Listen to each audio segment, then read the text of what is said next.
Bonjour à tous, bienvenue sur Weblex TV. On va s'intéresser à la rémunération des salariés aujourd'hui. Faut-il opter pour l'épargne salariale? Parce que la rémunération versée aux collaborateurs de l'entreprise peut prendre diverses formes. Il n'est pas inintéressant de s'intéresser aux modes de rémunération dites alternatives. Aujourd'hui, nous allons évoquer l'intérêt de la mise en place de l'épargne salariale dans l'entreprise. Quel intérêt, pour quels avantages?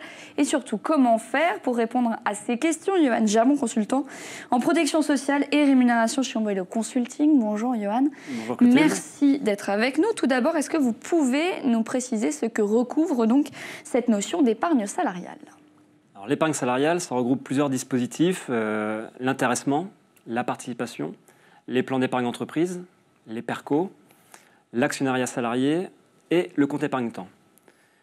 En pratique, ce qu'on retrouve le plus souvent, c'est bien sûr l'intéressement, la participation, le PE et le PERCO, qui sont les plus simples également à mettre en place. Alors on va commencer par l'intéressement et la participation. Quelles sont leurs caractéristiques? Alors les caractéristiques, déjà sur les principes communs, ce sont des accords collectifs qui sont mis en place avec tous les salariés, qui vont s'appliquer à tous les salariés. La participation, on va partager les résultats. L'intéressement, on va être sur un partage lié à la performance. Sur les différences, sur ces différents points, la participation, c'est obligatoire dans les entreprises de plus de 50 salariés. C'est une formule légale, pas simple à expliquer, pas simple à expliquer pour les salariés, donc peu lisible au niveau des modalités de calcul. En revanche, l'intéressement, qui est facultatif pour sa part, offre une formule de calcul totalement libre. En gros, on fait ce qu'on veut. À partir du moment où on respecte deux principes, un caractère aléatoire, donc il faut mettre un seuil de déclenchement en dessous duquel il n'y a pas d'intéressement et au-dessus duquel on a de l'intéressement, et puis une variabilité du montant attribué dès lors qu'on a franchi ce seuil de déclenchement.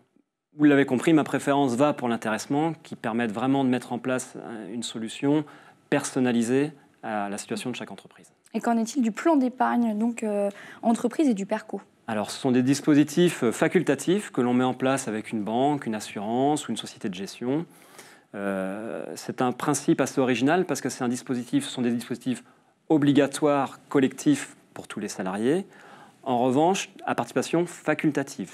Chacun est libre de pouvoir faire des versements dans ces dispositifs qui sont soit des versements volontaires, soit l'intéressement qu'on a vu juste avant, et la participation. Contrainte, quand vous versez sur un PE, les sommes sont bloquées 5 ans, et sur un PERCO, les sommes sont bloquées jusqu'à la retraite, sauf cas de déblocage anticipé. Avantage des exonérations de charges au niveau fiscalité, c'est-à-dire que vous pouvez percevoir un capital sans impôt sur le revenu. Seuls les intérêts sont soumis à prélèvements sociaux. Petite précision pour le PERCO, on peut également sortir les sommes sous forme de rente. Dernier élément important, les entreprises peuvent décider de mettre en place un abondement. C'est quoi un abondement? Tout simplement, c'est une prime qui va être proportionnelle au versement du salarié. Quels sont les avantages donc, de tous ces dispositifs dont on a parlé? Alors déjà, en premier, évidemment, donner des revenus complémentaires aux salariés.